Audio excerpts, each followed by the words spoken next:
Hi, my name is Adam, and this is my story of restoration. Yeah, the tragedy of my son happened September 2009. All the kids were getting ready for school. It was the beginning of the school year.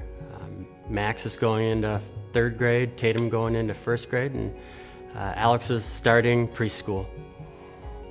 And I remember when they all came home, Alex wasn't himself, wasn't talking, wasn't running around like a little preschooler would do. So as the day ended, we put all the kids to bed, read them stories, and Alex just laid there in his crib, and I remember his mother and I staring down at him, and he was staring right up at us, and he was wheezing. We really didn't think anything of it.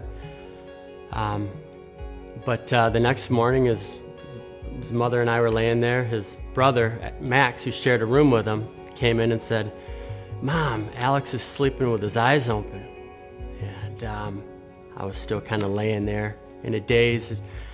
His mother jumped up and ran down the hall, and I just heard all hell break loose. And I hear his mother running down the hall with Alex and putting him on the bed. He was purple and stiff. I tried to bring him back to life, but I knew that couldn't happen. And just the cries and the wailing of his mother and myself and his siblings, it was the saddest moment of my life. That took me into a downward spiral. Alcohol, drugs, and I was afraid to walk into the pain. But the one thing that helped me cope the best was the prescription painkillers. So when they say they kill pain physically, they also kill pain emotionally. And I became highly addicted to those. I started stealing money from my children out of their piggy banks. I stole money from my parents. And when the doctors wouldn't give them to me, I would have to buy them on the streets. I wasn't there for my kids. I wasn't there for my wife. I was running from God. So my wife gave me an ultimatum. She said, "Adam, you're not the husband that I married. So I'll give you an ultimatum. I'm going to take the kids and I'm moving away, or you can enter a rehab facility. You have two choices. What's it going to be?" And I just remember walking up to her and crying and just giving her the biggest hug and saying, "I'm sorry for not being there with you."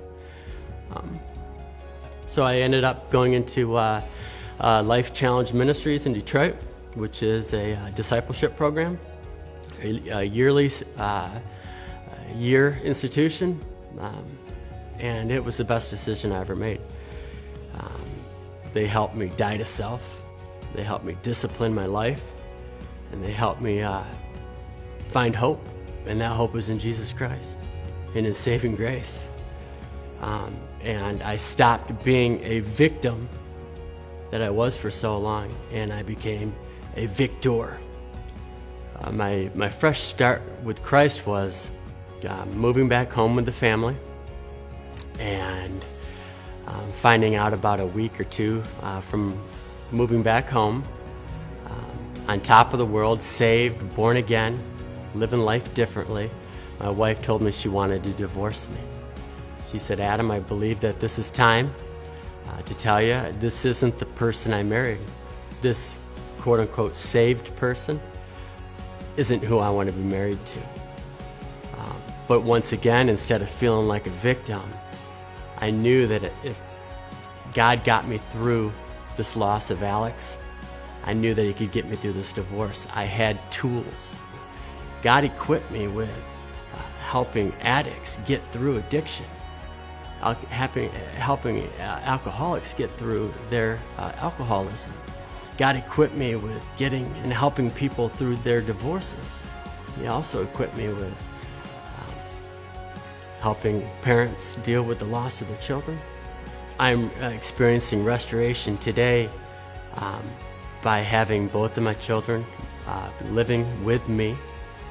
I was broke into despair, and now I own 3 or 4 rental properties, and I own my own home that the kids and I live in. And I have a job that I love. And I have a God and a Savior who loves me unconditionally.